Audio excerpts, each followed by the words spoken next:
एक समय की बात है, लाक्ष्यतलोस नाम का राजा राज करता था। वह बहुत ही लोकप्रिय था। वह बहुत ही दयालु स्वभाव का था। उसके खजाने में जो भी होता वो जरूरतमंदों में बांट देता। वह दयालु होने के साथ बड़ा बुद्धिमान भी, पर वह अपने ज्ञान से ना खुश रहता। वह और भी ज्ञान अर्जित करना चाहता। एक बार उसे अपने मंत्रिमंडल को बुलाया भेजा और कहा, मैं ज्ञान की प्यास रखता हूँ। हमारे राज्य में आप किसी ऐसे ज्ञानी और जानकारी व्यक्ति को जानते हैं जो मेरी जानकारी और ज्ञान को बढ़ा सके? उसके मंत्रियों में से लोसांग ने कहा, आप से हम बहुत ही ज्ञानी हैं। आप क्या जानना चाहते हैं? क्योंकि आपकी तरह ज्ञानी तो यहाँ कोई नहीं है। आपके राज्य में सभी आपकी भांति ज्ञानी लोग हैं। साथ ही आपकी भांति उनका हृदय भी बहुत ही सुंदर है। इस पर भी अगर आपका मन संतुष्ट नहीं है तो मैं आपको बताता हूँ कि यहाँ से बहुत दूर एक विराट जगह लाक्षाप है, जहाँ के वर्जित जंगल में एक आदमी रहता है जिसका नाम नगपो दुकोसेन है। वह बहुत बड़ा विद्वान है। अगर आपकी भेंट उससे होगी तो वह आपकी ज्ञान की पिपासा को तत्पर कर सकता है।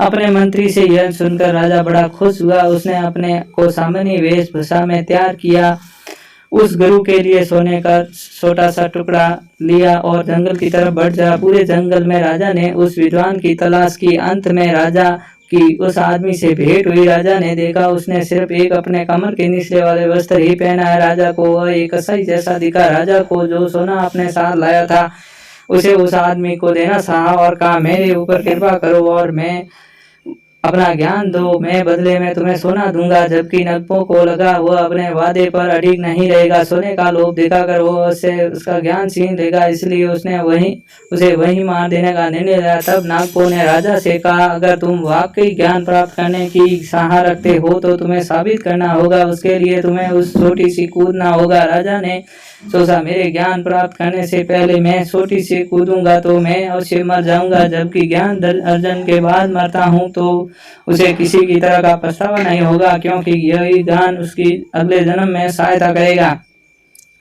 इसलिए राजा ने कहा, छोटी से कूदने से पूर्व मैं ज्ञान हासिल करना चाहता हूँ। उसके पश्चात आप जो भी कहेंगे उसका पालन करने में तैयार हूँ। राजा के शब्दों को सुनकर नगपों ने फैसला लिया कि उसे अनुभव और ज्ञान से सर्वोदित मंजूश्री प्रदान करे ताकि वह सबके प्रति न्याय संगत रह सके। उसे ज्ञान प्राप्त करने के पश्चात सोने का टुकड़ा नगपों को सौंप कर वायदे के मुताबिक वह छोटी से कूद गया, पर वह अपने ज्ञान के प्रभाव से वह बहुत जमीन पर उतर गया। ज्ञान प्राप्त कर राजा खुश हुआ। उसके साथ बाद राजा अपने राज्य में लौटा आया। वह न्याय संगत राज शासन चलाने लगा। कुछ महीने के बाद एक दिन नगपो राजा के ही राज में अपने सोना बेचने आया। सैनिकों ने जब अपने राजा के राजाशाही सिया वाला सोना उस व्यक्ति के हाथों में देखा, उन्हें उस पर संदेह हुआ कि उस जर्जर बूढ़े व्यक्ति के पास यह सोना कैसे आया। वे उसे पकड़कर राजा के समक्ष लाए। जब राजा ने उस आदमी को देखा तो तुरंत वह अपने गुरु को पहचान गया। राजा ने उनका सम्मान किया और अपने दरबार में उचित स्थान देकर उनके प्रति अपनी कृतज्ञता व्यक्त की।